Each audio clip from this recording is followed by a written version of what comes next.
Hola, bienvenidos una vez más a Relatos en la Ventana. Hoy vamos a leer a un clásico norteamericano, el escritor Thomas Wolfe, que nació con el siglo XX, nació en el año 1900 en el estado de Carolina del Norte, en el sur de los Estados Unidos. Él era uno entre 8 hermanos de una familia de clase media trabajadora. Su padre era tallador de piedra y se especializaba en el tallado de lápidas para cementerios, mientras que su madre en su vida pues emprendió con diversos alojamientos para viajeros en distintas ciudades, como en la ciudad de San Luis, en Missouri. Negocio que empezó con la ocasión de las Olimpiadas, los Juegos Olímpicos que se llevaron a cabo en 1904, justamente en la ciudad de San Luis. Con los años, el joven Thomas estudiaría artes dramáticas en la Universidad de Carolina del Norte para después hacer una maestría en Harvard que terminó en 1922, con 22 años. Intentó poner en marcha una carrera de dramaturgo que nunca le terminó de ir bien y se dedicó a la enseñanza en la Universidad de Nueva York. Mientras enseñaba en la Universidad de Nueva York, comenzó a escribir en su alojamiento en Brooklyn y después de varios años escribiendo y dándole forma a una novela muy extensa, finalmente en 1929 fue publicada por Scribner and Sons. La novela se titula en español La mirada del ángel y fue muy bien recibida por la crítica, que enseguida puso su nombre como uno de los principales nombres a tener en cuenta en la literatura norteamericana, a tal punto que cuando el año siguiente, en 1930, Sinclair Lewis obtiene el Premio Nobel de Literatura, lo menciona en su discurso de agradecimiento como uno de los autores jóvenes de Estados Unidos que seguramente ganarían en un futuro ese premio. Su carrera despega entonces y él se dedica a ir escribiendo. Él escribe constantemente, intentando poner en marcha novelas que son muy largas en general y publica como relatos breves muchos de los capítulos que descarta de sus novelas.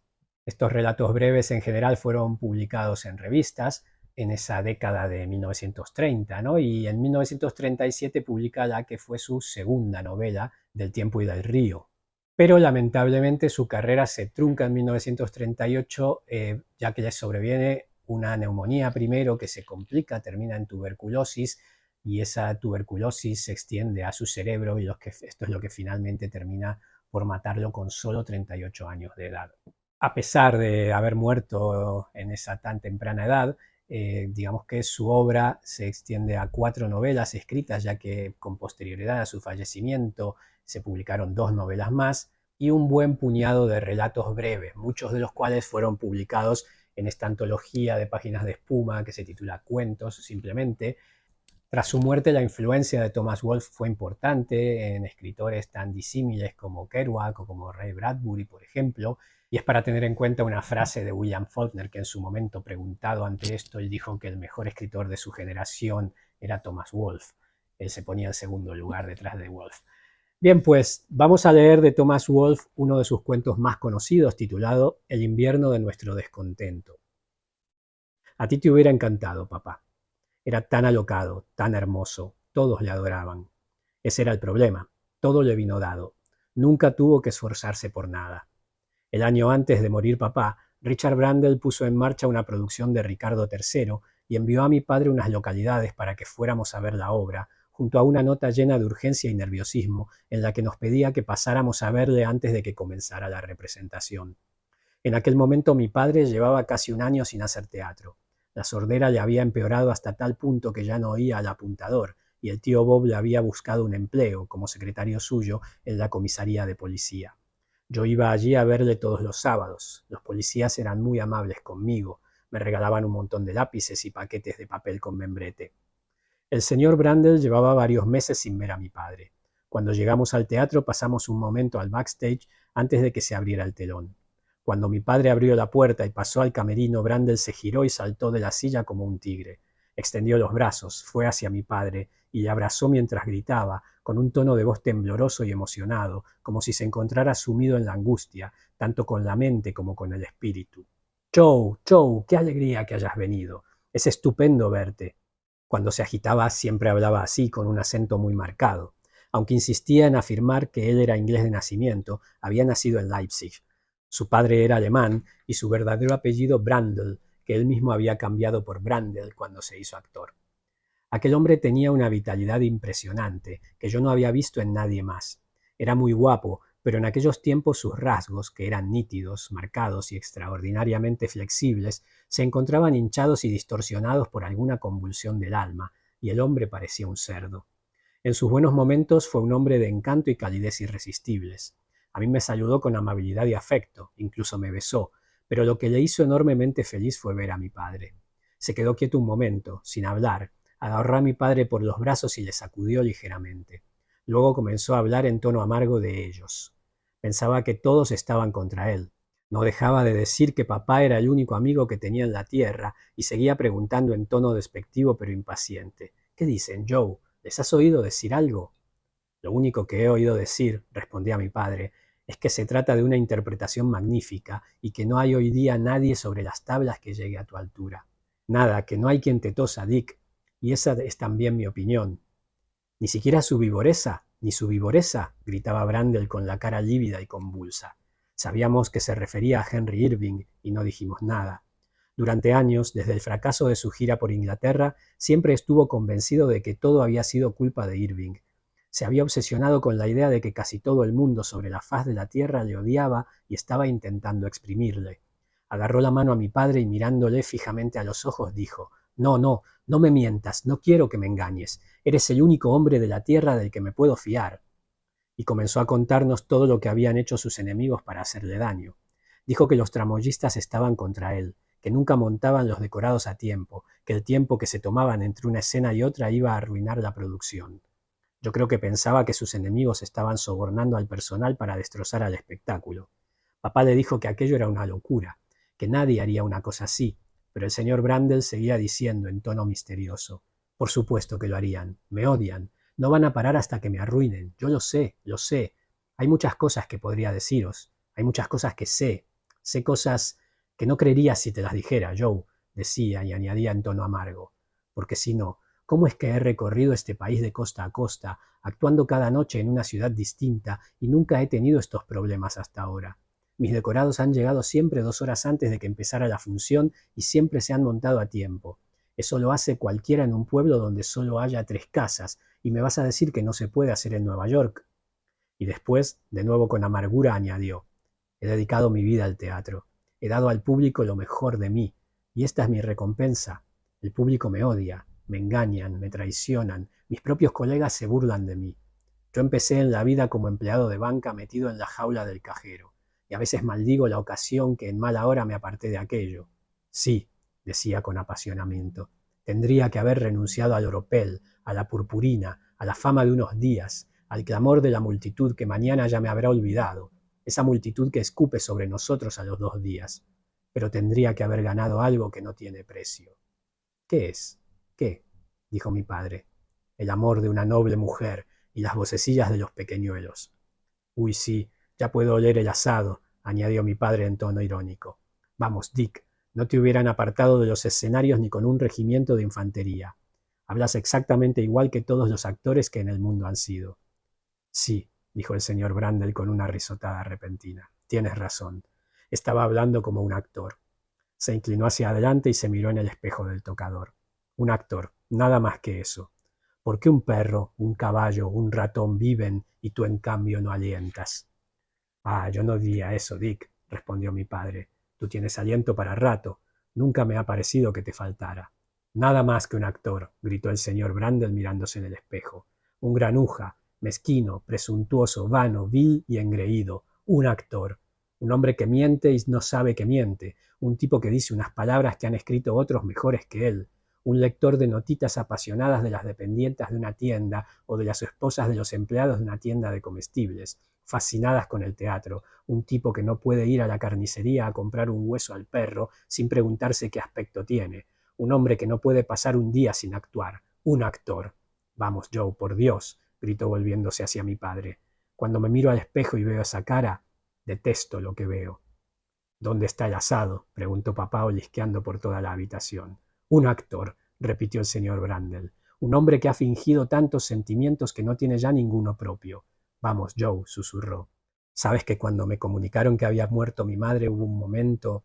Sí, creo que puede decirse que hubo un momento en que sentí verdadero dolor.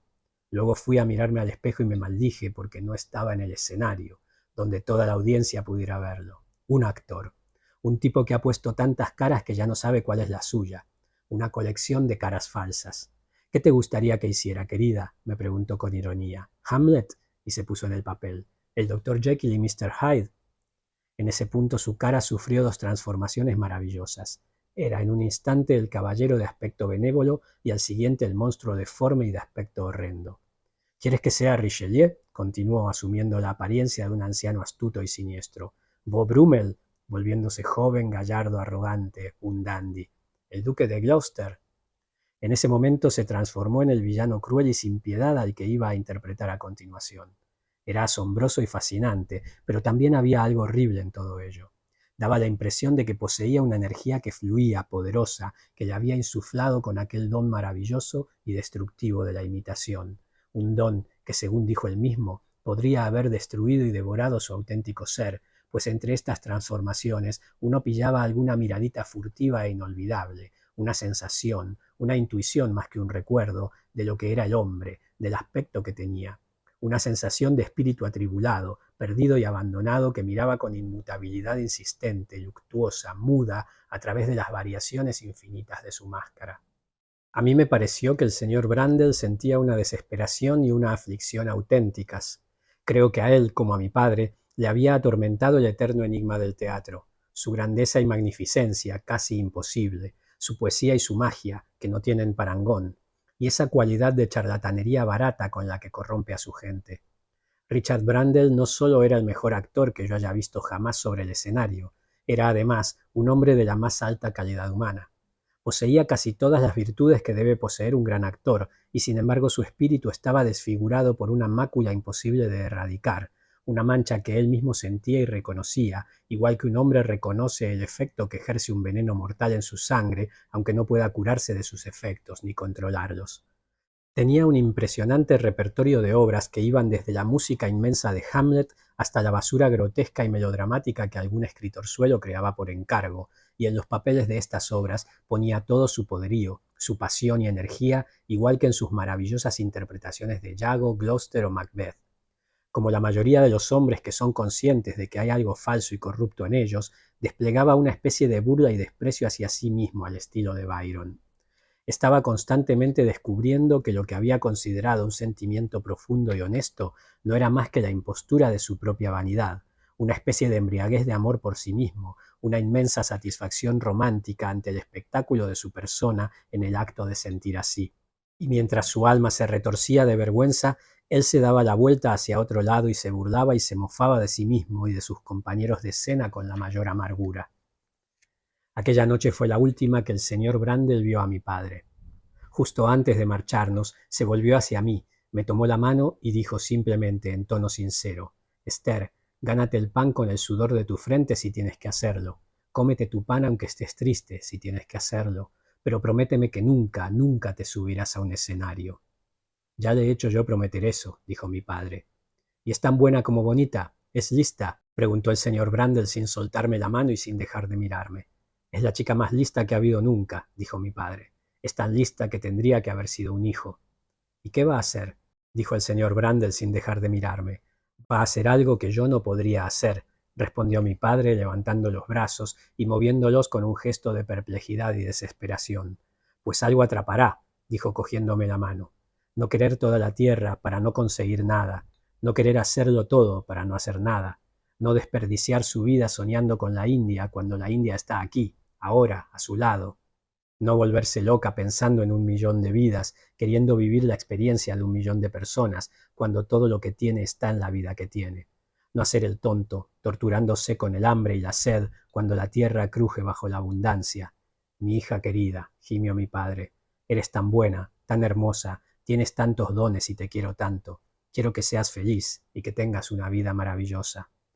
Pronunció esas palabras con tal sencillez y urgencia que toda la fuerza y el poderío que había en él pasaron a través de sus manos y me alcanzaron. Fue como si hubiera puesto toda la energía de su vida en aquel deseo. «Vamos, Dick», le dijo al señor Brandel.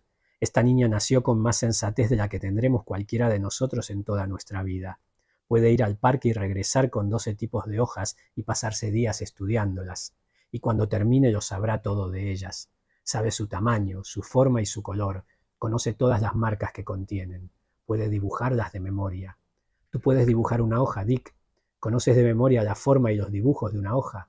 Pues yo he observado mucho los bosques, he caminado por entre los árboles y he atravesado en tren los continentes. He mirado hasta que se me han caído los ojos para intentar captar la tierra entera de un vistazo, y apenas puedo distinguir una hoja de otra. No podría dibujar una hoja de memoria ni aunque mi vida dependiera de ello. Pero ella puede salir a la calle y decirte, después, qué ropa llevaba la gente y qué tipo de gente llevaba esa ropa. ¿Tú te acuerdas de todo el mundo con el que te has cruzado hoy por la calle? Yo camino por la calle, veo la multitud, miro a 1 millón de rostros hasta que el cerebro me da vueltas, me mareo con todo lo que he visto, y después todos esos rostros nadan y se mecen como los corchos en el agua. No soy capaz de distinguir unos de otros. Veo 1 millón de caras y no puedo recordar ni una sola. Pero ella ve una y recuerda 1 millón. Ese es el asunto, Dick. Si yo volviera a ser joven me gustaría vivir así. Intentaría ver un bosque entero en una hoja, la tierra entera en un solo rostro. Vamos, Esther, dijo el señor Brandel. Has descubierto un país nuevo. ¿Cómo entra uno en ese lugar maravilloso donde vives? Bien, yo se lo diré, señor Brandel, respondí. Es sencillo. Solo tiene que fijarse en lo que le rodea cuando va por la calle, y ya está. Y ya está, dijo el señor Brandel. Vamos, querida niña, llevo 50 años caminando y mirando a mi alrededor, y cuanto más camino y más miro, menos cosas veo que me interese observar. ¿Cuáles son esas vistas maravillosas con las que te has topado? Pues verá, señor Brandel, respondí. A veces es una hoja, a veces es el bolsillo de un abrigo, a veces es un botón o una moneda y otras un viejo sombrero o un viejo zapato tirados en el suelo. A veces es un niño chico o una muchacha que mira por la ventana, otras es una anciana con un sombrero extraño, o el color de un carrito de helados, el color de una vieja pared de ladrillo, un gato que camina sobre la valla del patio trasero. A veces son los pies de los hombres que hay sentados a la barra de un bar, el serrín de los suelos, el sonido de sus voces, ese olor maravilloso a cerveza y monda de naranja y amargo de angostura. A veces es solo la gente que pasa bajo tu ventana ya tarde, por la noche, o el sonido de un caballo en la calle a primera hora del día, o los barcos que hacen sonar la sirena en el puerto, en la negrura. A veces es cómo te sientes en invierno, cuando te despiertas por la noche y sabes que está nevando, aunque no puedas verlo ni oírlo. A veces es el puerto, son los muelles, es el puente con la gente que lo cruza. A veces son los puestos del mercado, el olor de los pollos, las verduras frescas o la fragancia de las manzanas. A veces es la gente que va en el tren que pasa junto a ese otro en el que tú vas. Ves a la gente, estás cerca de ellos, pero no puedes tocarles. Les dices adiós y eso te pone triste. A veces son los niños que juegan en la calle, no parecen tener nada que ver con los adultos, parece que son niños, y sin embargo parecen adultos que viven en un mundo propio. Hay algo extraño en eso. Y a veces sucede lo mismo con los caballos. Sales y no hay nada más que caballos. Llenan las calles y te olvidas de la gente. Los caballos parecen poseer la tierra, hablan entre sí, parecen tener una vida propia con la que la gente no tiene nada que ver. Yo lo sé todo a ese respecto, sé qué está pasando en su interior, pero no tiene sentido contárselo a papá y a usted porque no sabrían de qué hablo. Bueno, hay mucho más. ¿Se rinde? Santo Dios, sí, respondió el señor Brandel recogiendo una toalla del tocador y moviéndola ante mí. Me rindo. Oh, espléndido nuevo mundo que tales maravillas produce.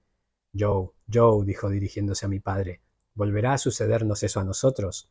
¿No somos más que mendigos hambrientos, hartos de nuestra vida? ¿Aún puedes ver todo eso cuando vas por la calle? ¿Volveremos a sentirnos así algún día? Yo creo que no, dijo mi padre. Yo era sargento, pero he sido degradado. Sonrió mientras lo decía, pero su voz sonó cansada y llena de hastío. Yo sé ahora que tenía la sensación de haber fracasado en la vida. La cara se le había puesto muy amarilla por la enfermedad. Andaba cargado de hombros con los brazos colgando. Las manos le llegaban a las rodillas. Allí de pie, entre el señor Brandel y yo, me parecía que estaba medio encorvado, como si hubiera estado a 4 patas y se hubiera puesto de pie. Y sin embargo conservaba en la cara la delicadeza y la locura que siempre le habían caracterizado, y esa mirada extraña y desorbitada, como si estuviera constantemente huyendo de un pesar que le degradaba y le lastraba. Y a esa expresión de huida se añadía, en aquel momento, la cara de interés que ponen al escuchar las personas que no oyen. Me pareció que la sensación de soledad y de exilio, de breve y extraño descanso, como si algún espíritu alado hubiera detenido su vuelo temporalmente sobre una tierra extraña, era en aquel momento más palpable en él de lo que lo había sido nunca. De repente sentí toda la extrañeza de su vida y su destino, lo lejos que estaba de la vida que yo había conocido.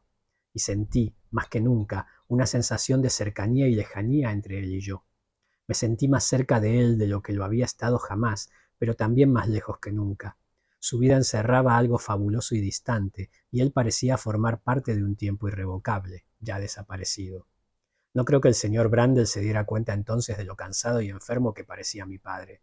Estaba enterrado en su propio universo, ardiendo con una excitación furiosa que controlaba en parte, una vitalidad casi demente que aquella noche encontraría su consumación. Antes de irnos, sin embargo, miró a mi padre con expresión aguda y crítica, le cogió la mano y dijo con ternura infinita: «¿Qué pasa, Joe? Pareces cansado. ¿Algo va mal?» Mi padre meneó la cabeza. Se había vuelto muy sensible con el tema de la sordera, y cualquier referencia a aquella aflicción que le había obligado a retirarse del escenario, o cualquier detalle que sugiriese que sus antiguos colegas le compadecían por su estado actual, le herían profundamente. «Por supuesto que no», respondió. «Nunca me he sentido mejor. Yo era Joe, el actor de Cara de Perro, y ahora soy Joe, el policía de Cara de Perro. Y tengo una placa bien grande que lo demuestra». Sacó su placa de policía, de la que estaba muy orgulloso. «Si eso no es un avance, ¿qué dirías tú que es?» «Vámonos, hija», me dijo. «Dejemos a este tipo malvado con sus tramas y sus asesinatos. Si se porta mal, le arrestaré». Nos disponíamos a irnos cuando el señor Brandel nos detuvo en silencio. La excitación inmensa y reprimida, la furia exultante que en todo momento habían sido notorias en él, se habían acentuado. El hombre tamborilleaba como una dinamo. Le temblaban las manos fuertes y al hablar era como si ya se hubiese transmutado en el duque de Gloucester. En el tono de su voz había un tinte de poderosa astucia y de profecía exultante, algo demente, secreto, conspiratorio. Él lo sabía. «Esta noche mantened los ojos bien abiertos», dijo. «Podríais ver algo digno de recordar». Nos despedimos de él y entramos al teatro. Cuando llegamos al patio de butacas, el teatro estaba casi lleno, aunque los asistentes aún no habían ocupado sus asientos y seguían llenando los pasillos. Brandel nos había dado unas localidades en primera fila por la sordera de mi padre. Durante unos minutos estuve observando cómo entraba la gente y se iban llenando los asientos, y volví a sentir la sensación de euforia y de júbilo que siempre me invadía en el teatro antes de que subiera el telón. Miraba a las mujeres hermosas, a los hombres con traje de etiqueta, los adornos enormes y chabacanos del teatro. Oía el susurro rápido y excitado de sus voces, el murmullo y el roce de las sedas, el movimiento. Me encantaba todo aquello. Al cabo de unos minutos se apagaron las luces. Se produjo un suspiro que resonó en toda la sala, el sonido de una gran reverencia, y durante un momento, a la débil luz que reinaba, vi lo que siempre me parecía tan lleno de magia y de belleza. Un millar de personas que de súbito se convertían en una única criatura viviente, y todos aquellos puntos blancos y frágiles de las caras que se abrían como pétalos en la negrura aterciopelada, vueltos hacia arriba, sedientos, callados, concentrados y hermosos. Cuando subió el telón, sobre el escenario enorme y elevado se veía la figura solitaria y deformada de un hombre. Durante un momento supe que aquel hombre era Brandel, y durante un momento no fui capaz de sentir nada que no fuese una sorpresa, un asombro, una sensación de irrealidad, al pensar en el milagro de la transformación que se había producido en cuestión de pocos minutos, al ser consciente de que aquella criatura cruel y siniestra era el hombre con el que habíamos estado hablando. Luego resonaron por todo el teatro las primeras palabras del gran parlamento del comienzo, y enseguida lo olvidé todo. Aquel hombre había dejado de ser Brandel, y ahora era el duque de Gloucester. Con aquellas primeras palabras el cerebro comunicaba de inmediato a los espectadores que estaban a punto de presenciar una interpretación de esas que en teatro se producen solo una vez en la vida. Y sin embargo, al principio no daba la impresión de que hubiera caracterización alguna.